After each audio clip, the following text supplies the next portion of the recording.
Bonjour et bienvenue sur ma deuxième vidéo de la série dédiée à la Clean Architecture. Donc, pour rappel, le fil rouge de la série est la construction d'un Pokédex, donc, où on y voit la liste des Pokémon, où on peut accéder à leurs détails. En arrière-plan, vous pouvez voir l'état du projet à la fin de la première vidéo, qui était consacré à la mise en place et au mode standalone. Dans cette vidéo, on va plutôt s'axer ici sur l'inversion des sources de données facilement, un peu la notion de testabilité encore une fois du code, mais moi le but premier de cette vidéo c'est maintenant de pouvoir se plugger à une API REST que j'ai développée et voir comment ça se passe maintenant dans notre projet. Et moi, ce que je souhaite, c'est comme ce que j'ai mis dans l'article, c'est de tenir ma promesse et de m'appuyer sur ce qui a été créé pendant la vidéo précédente, avec le mode standalone, etc. Alors nous revoilà sur IntelliJ, où l'idée, ça va être là, d'ici, de remplacer cette source de données par une source que l'on veut, en l'occurrence, voilà, par exemple, REST Pokémon Loader. L'idée, ça va être de construire ça. Donc, on va commencer encore une fois et encore toujours par les tests. Donc ici, ça va être plutôt des tests que j'appellerais d'intégration, on va dire de niveau 1. C'est-à-dire que on va interagir avec un système extérieur, mais sans dialoguer directement avec lui. C'est-à-dire qu'on, vous allez voir, on va venir spy, moquer dans un autre vocabulaire, les appels. Voilà. Pour pas faire de vrais appels et pas être couplé aux aléas du réseau, etc. Donc moi, c'est ce que j'appelle ça des tests d'intégration de niveau 1. Après, vous les appelez comme vous voulez. Donc voilà, donc on commence par notre describe, intégration, REST Pokémon Loader, fetches. Qu'est-ce qu'on va commencer à regarder, à tester? Eh bien, si on récupère une liste de Pokémon. Voilà, list with some Pokémon. Comment ça se passe? Là, on va commencer par notre point d'entrée, hein, comme dans la dernière vidéo, par le handler. Donc c'est un Pokémon handler, hein, de type Pokémon handler. Et on va construire notre test. Je ne vais pas mettre tout de suite la source donnée, vous allez comprendre pourquoi. Parce que là, cette fois-ci, ça va pas être du in-memory. Je construis le test qu'il y a autour. Donc, en l'occurrence, moi, je veux récupérer tous les Pokémon. Je subscribe, comme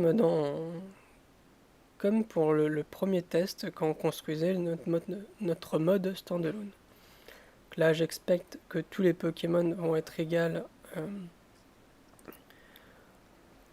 à un tableau de Pokémon. Là, ici, je m'embête pas plus que je mets un Pokémon. Pourquoi? Tout simplement parce que je ne teste pas que je renvoie bien un tableau avec plusieurs Pokémon. Je veux juste avoir la transition entre les deux mondes. Donc là, j'oublie pas que je suis dans un monde asynchrone, donc avec le callback done.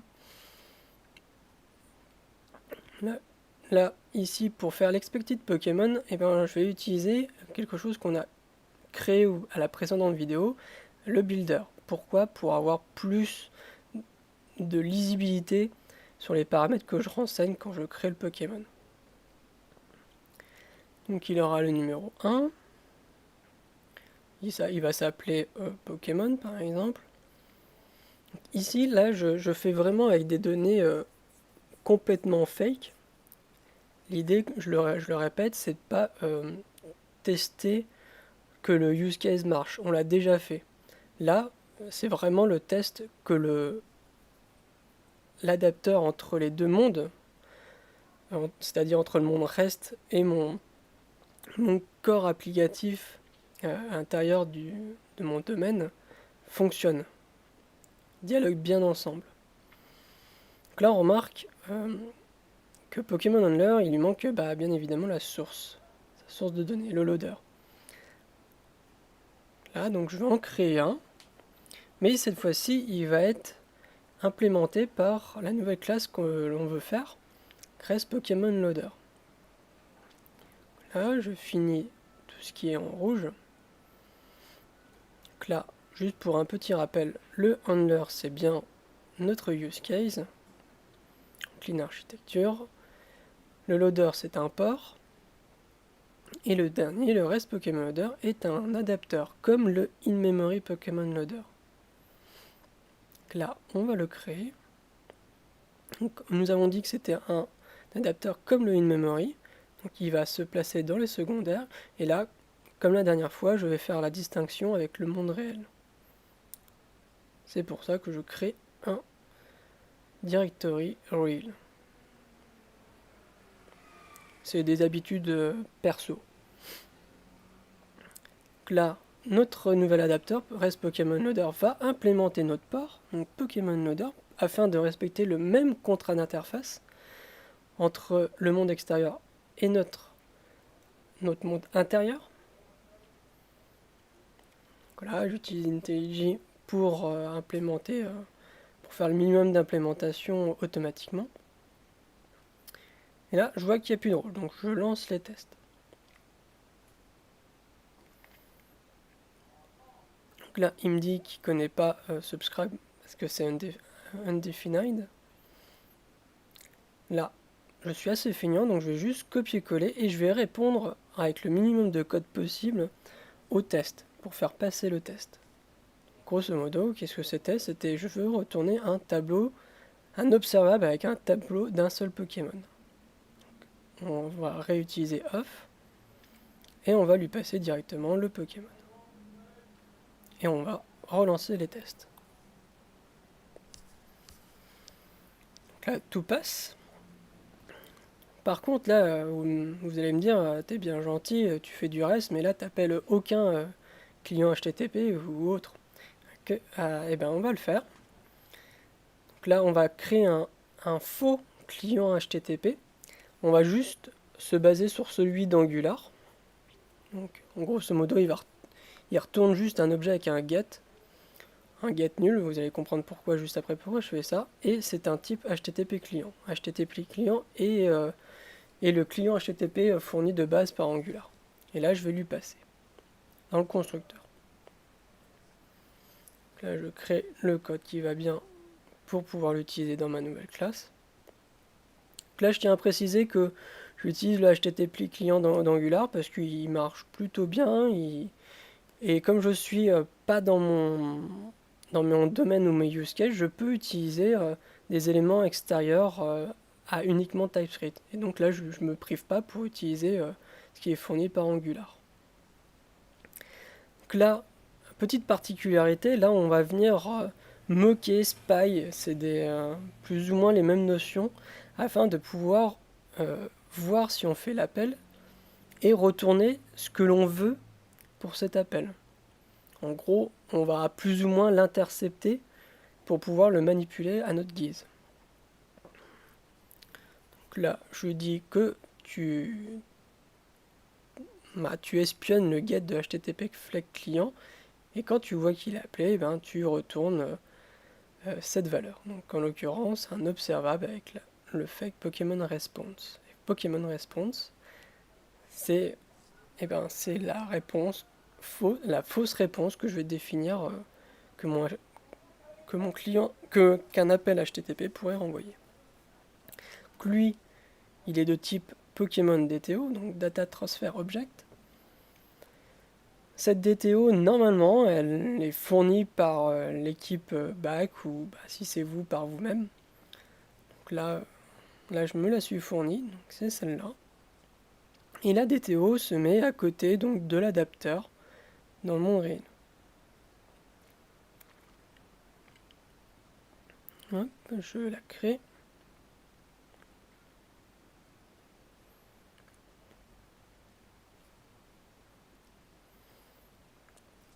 Donc je précise pendant que je fais ça qu'il peut y avoir d'autres façons de faire que par l'intermédiaire de Spy ou de Mock. Mais là je voulais vous montrer cette façon de faire. Pourquoi? Parce que c'est le seul endroit où je m'autorise à utiliser ce genre de technique. Pourquoi? Parce que HTTP client est un acteur dont je n'ai aucune maîtrise.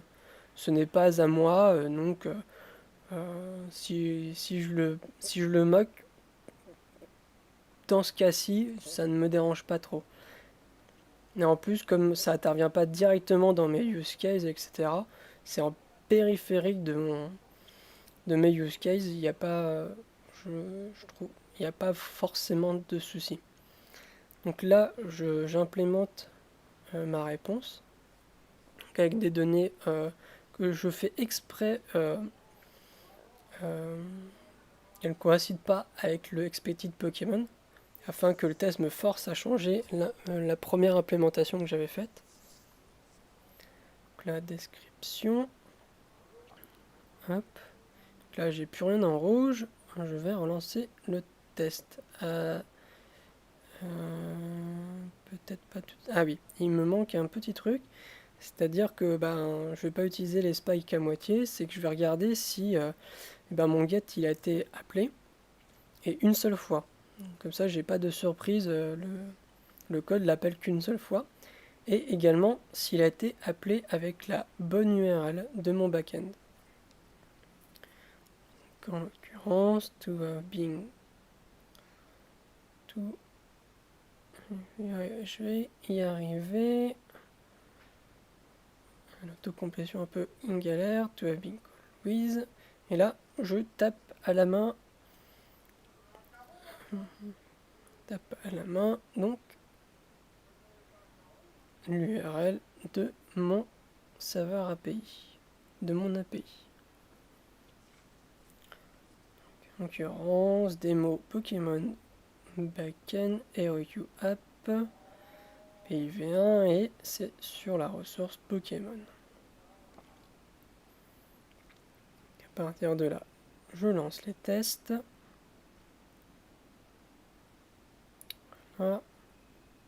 Là, qu'est-ce qu'il va me dire? Voilà.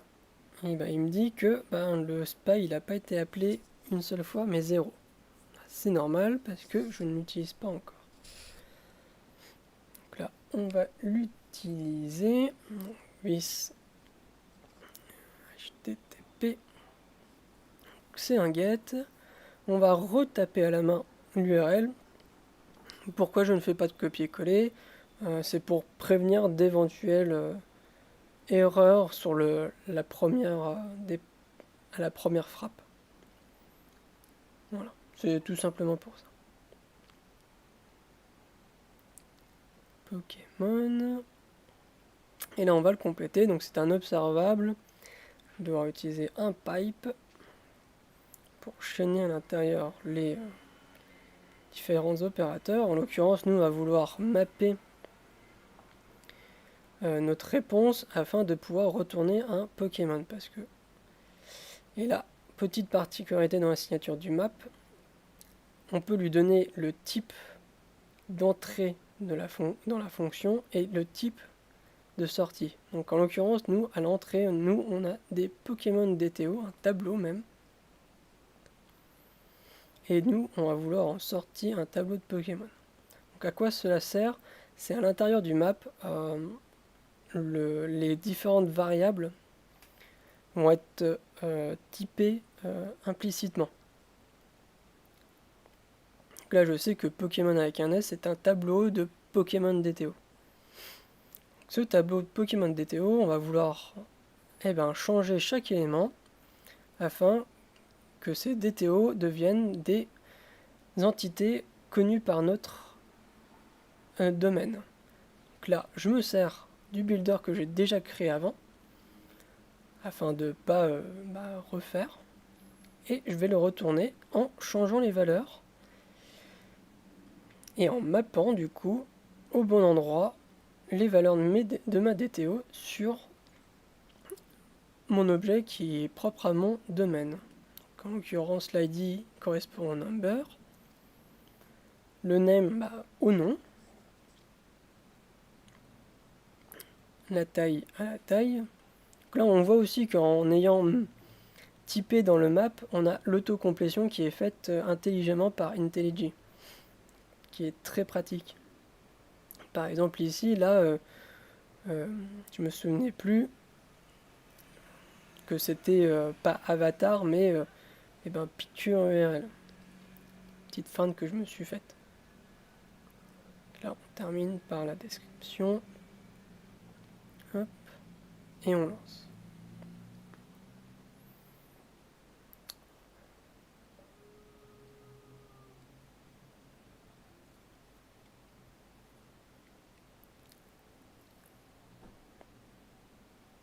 Là, on voit qu'on a eu une erreur. Donc, pourquoi est-ce que j'avais tout simplement fait exprès de ne pas remplacer pour voir qu'on allait bien avoir une erreur. Effectivement, je l'ai dit il y a quelques instants. Donc là, on change comme il faut. 5, 7, picture URL et description. Hop, on lance.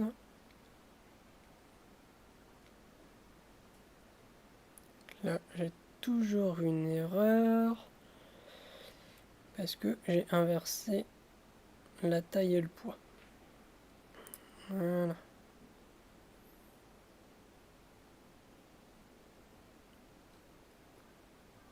Là, on voit bien que notre code, enfin, le test traverse bien toutes les strates de notre code. On va le voir là.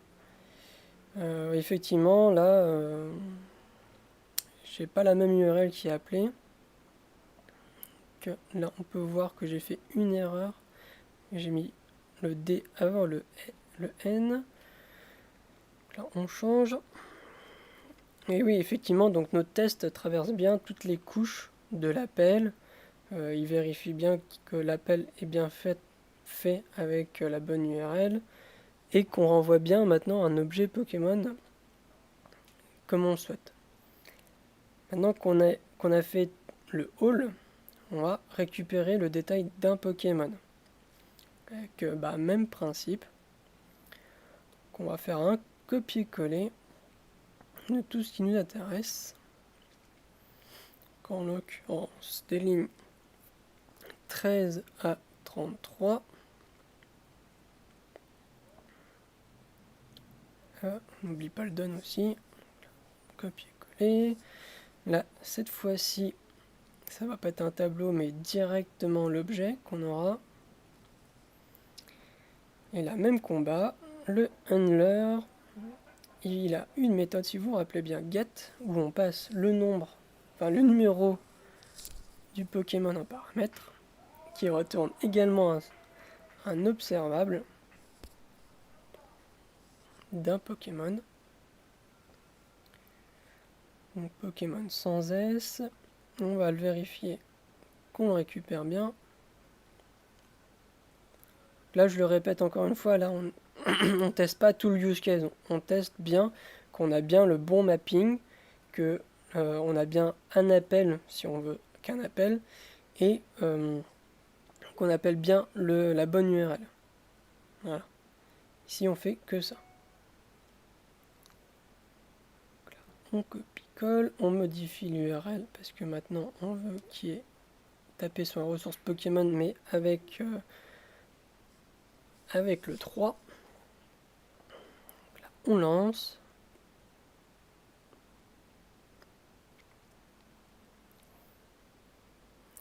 Pareil, il nous remet la même erreur undefined.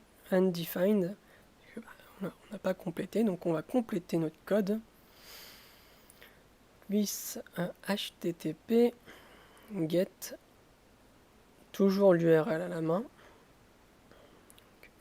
HTTP demo-pokémon-backend.heroku app.com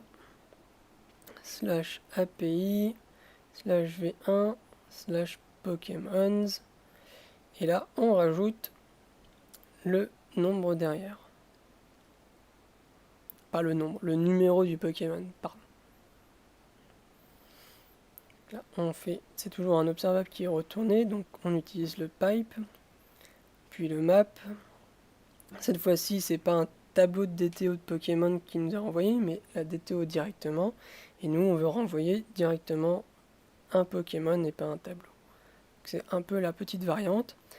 Et là, on va, comme le code précédent, on va venir mapper le résultat de l'appel avec notre builder pour qu'il réponde à l'entité qui est connue dans notre domaine. Là, j'ai une petite erreur parce que j'ai mis des parenthèses à la place des chevrons.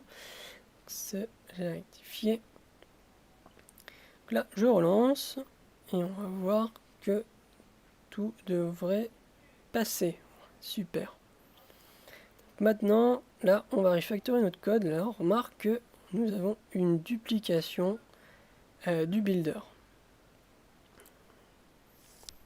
Donc, vous le savez bien, on essaye de ne pas faire de duplication dans le code. Moi, ce que je vous propose, c'est d'extraire cette partie. Là, on va le mettre dans un premier temps ici. On va l'appeler map2Pokémon. Ça me paraît plutôt pas mal. Hein.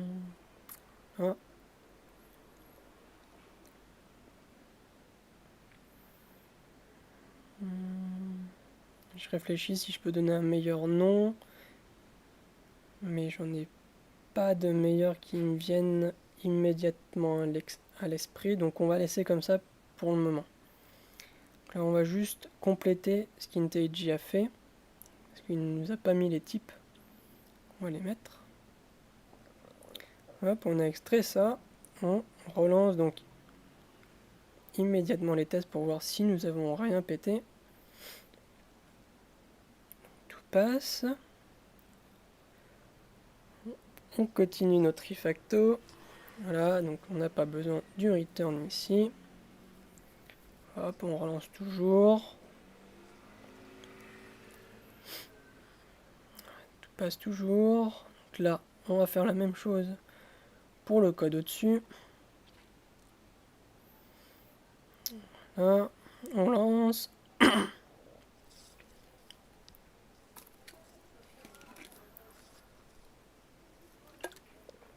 Tout passe toujours. Et là, on tente un petit truc. J'avoue que je ne l'avais pas encore fait avant, mais je savais que ça marchait. Mais les tests nous permettent de s'assurer que d'appeler la méthode directement comme ça fonctionne. Donc ça réduit encore le code. Ça, c'est plutôt cool. Donc tout passe. Donc là, par contre, là, ça, vous serez d'accord avec moi que ça n'a rien à faire ici. On va le changer. On va créer un nouveau directory, toujours dans les secondaires, parce que c'est propre aux adapteurs. On va créer un directory pour les mappeurs. En l'occurrence, Pokémon Mapper.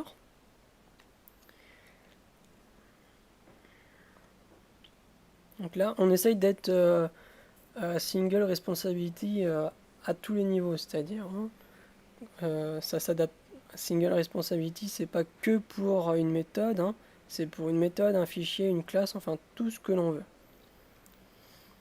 Là, j'ai extrait mon mapper dans un fichier propre.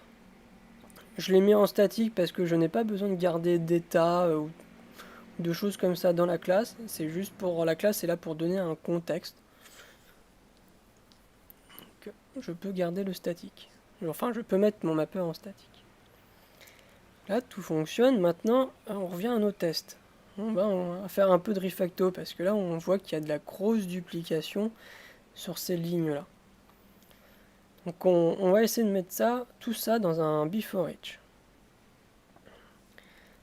Au préalable, on va déclarer toutes les variables en amont. Donc là, on est obligé de passer par un let. Enfin, obligé. On doit passer par un let car le before each va réécraser à chaque exécution des tests, donc obligé de passer par le let. Donc fake Pokémon response, type Pokémon DTO, un expected Pokémon, de type Pokémon, Pokémon loader, là c'est du bête et méchant hors copie, toutes les variables qu'on a pu utiliser juste avant, là le handler, hop, on va faire un autre before each, là gros copier-coller des familles, on remet tout dedans, on enlève les consts du coup, parce que ce n'est plus utile dans notre cas. Hop. Pareil, là, vu que c'est déjà préalablement typé avec le let, on enlève le typage. Autrement, IntAG et puis même le compilateur TypeScript n'est pas content. Voilà, on enlève tout ça. Alors on remarque juste une chose, c'est que le Pokémon Loader est utilisé que pour le handler, donc autant pas le mettre en let, mais directement en const, ça fait du code en moins. Donc là on lance tout de suite les tests pour voir si ça n'a rien pété. Donc tout passe toujours, c'est super, et là on s'empresse d'aller tout supprimer ici.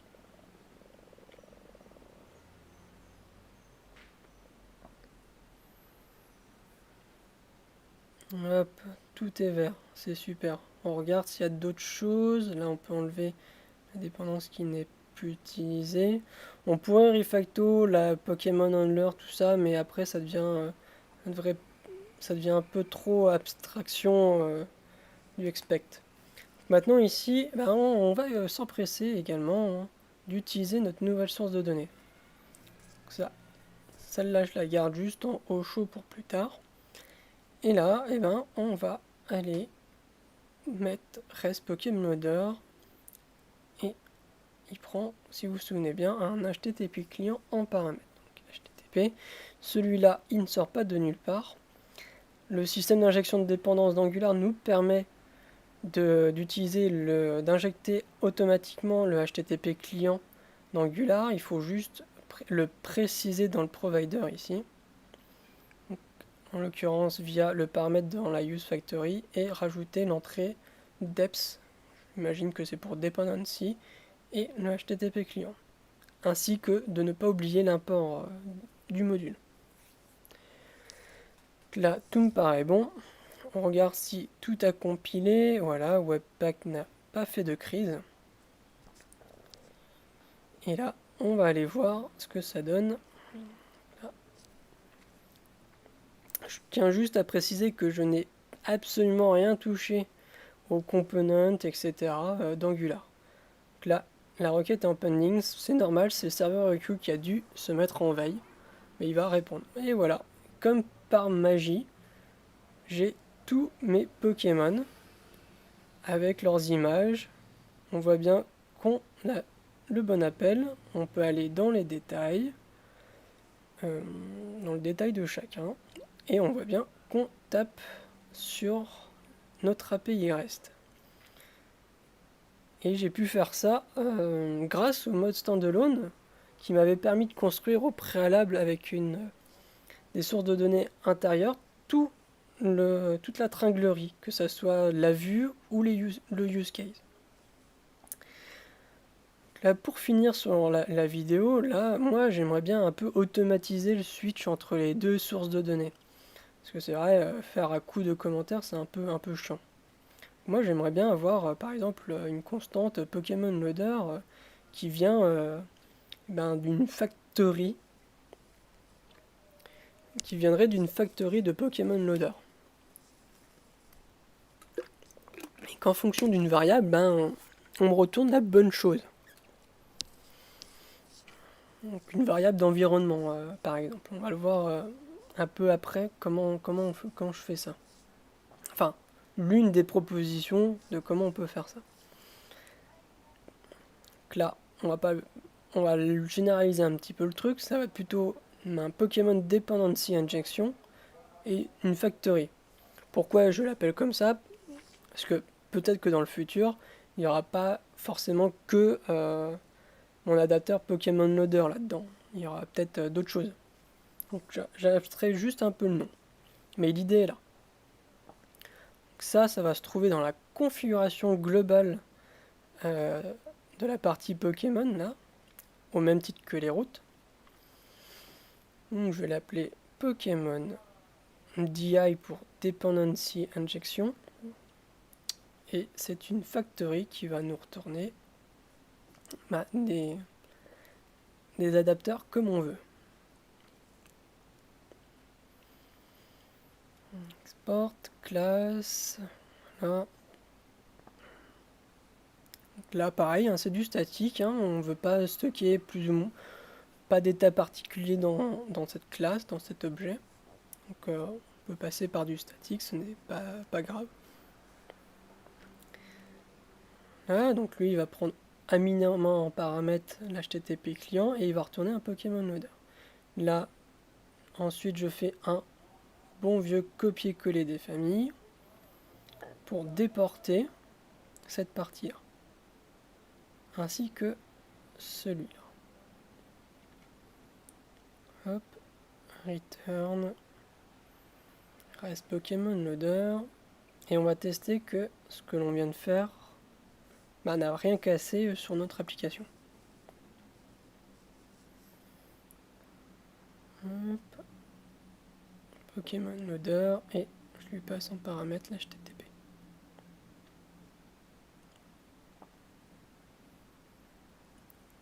Je lance, voilà, le Webpack s'est lancé tout seul de toute façon. Pas d'erreur de compilation. Je retourne sur le site et je vois que j'ai toujours mes Pokémon et l'appel qui est correctement fait. On va continuer. Donc je disais au préalable que je voulais intervertir les sources en fonction d'un paramètre. Donc j'avais préparé des scripts, qu'en l'occurrence où je disais à Node que je voulais dans le process.env une entrée source qui serait égale à la source de données que je veux. Donc là j'en avais fait 3. Hein. Les deux autres Firebase et GraphQL seront dans une vidéo à part, un peu bonus si vous voulez regarder, mais voilà, l'idée est là. Donc là, on va pouvoir faire tout simplement un gros switch case sur le process.env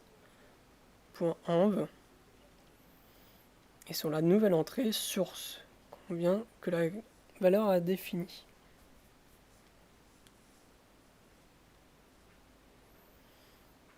Là, si la source elle est égale à du reste, je vais juste vérifier. Voilà, c'est bien reste.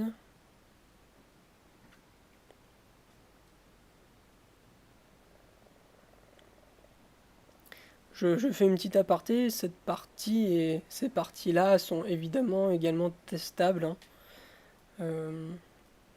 Voilà, je ne l'ai pas fait là, c'est pas forcément gênant. Mais c'est également testable, bien évidemment. Là, reste, ça doit retourner l'adapteur reste Pokémon Loader et on met toujours un cas par défaut. Le cas par défaut sera arbitrairement la source de données qui est en mémoire. Hop, return. J'oublie pas de l'importer. Hop, on enregistre et on lance. Enfin, Webpack se lance tout seul. Pas d'erreur de compilation. Et là, je suis retourné sur si vous vous souvenez bien, ma source en mémoire, avec pas d'image. Effectivement, parce que moi j'avais lancé Yarn Start et lui, il start avec in-memory de base. Donc on a bien remarqué ça nous permet de remarquer que ça passe bien dans le cas par défaut, s'il a des choses qu'il ne connaît pas. En l'occurrence, là on peut voir dans InMemory, j'avais pas forcément de source définie. Et là, moi, avec le script que j'avais déjà au préalablement écrit, il va falloir juste que je starte avec donc 2.dev, 2.rest.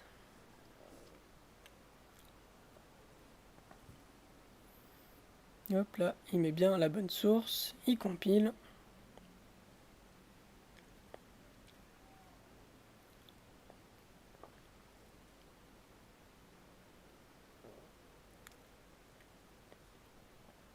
Hop, on va aller voir s'il a fait le switch.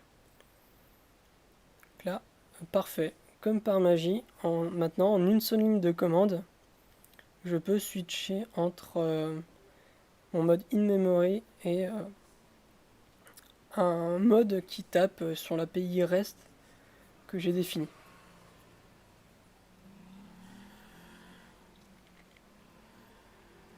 Donc j'ai envie de dire que c'est plutôt très pratique qu'en une ligne de commande, je puisse switcher entre les deux, sachant que moi je passe une grande partie de mon temps sur mes données en mémoire, qui me permettent d'éviter des latences réseau, des choses comme ça. Mais je suis assez friand aussi de taper sur la bonne API pour voir si ce que j'ai développé fonctionne correctement. Là, pour la fin de la vidéo, on va faire un petit léger refacto, voilà, le return qui ne servait pas à grand chose. Donc voilà, donc là on termine sur ça. Comme je disais à un moment dans la vidéo, là c'est la partie 2, mais je ferai des parties 2.1 et 2.2 pour vous montrer que l'on peut également plugger d'autres sources de données. Par exemple, je pensais notamment à du Firebase et du GraphQL. Voilà. Mais c'est des parties bonus. Là, vous avez l'idée globale, comment on peut changer aisément de source de données sans toucher ce qu'on avait préalablement fait, c'est-à-dire nos use cases, nos entités et notre vue, uniquement en rajoutant un adapteur avec l'ADTO qui va bien et son mapper associé. Pour conclure cette deuxième vidéo, je propose de faire un récapitulatif de ce que je voulais démontrer. Donc, je pense notamment au changement facile de source de données et à garder un code toujours testable. Au niveau de testabilité du code, vous avez pu remarquer que je pense que je n'ai pas trop galéré, notamment en commençant toujours par les tests, du coup ça donne un code naturellement testable. Et ensuite, comment on avait découplé le projet, ce dernier restait également naturellement testable. Ensuite, sur le sujet du changement des sources de données facilement, on a bien vu qu'à la fin, en une ligne de commande, on pouvait switcher aisément entre la source qui nous a permis de construire le projet en standalone et la source qui tape sur une API REST, le tout en une seule ligne de commande. De plus, l'inversion ou l'ajout plutôt de la source REST n'a en rien cassé, endommagé ou autre chose le code qui avait été précédemment écrit.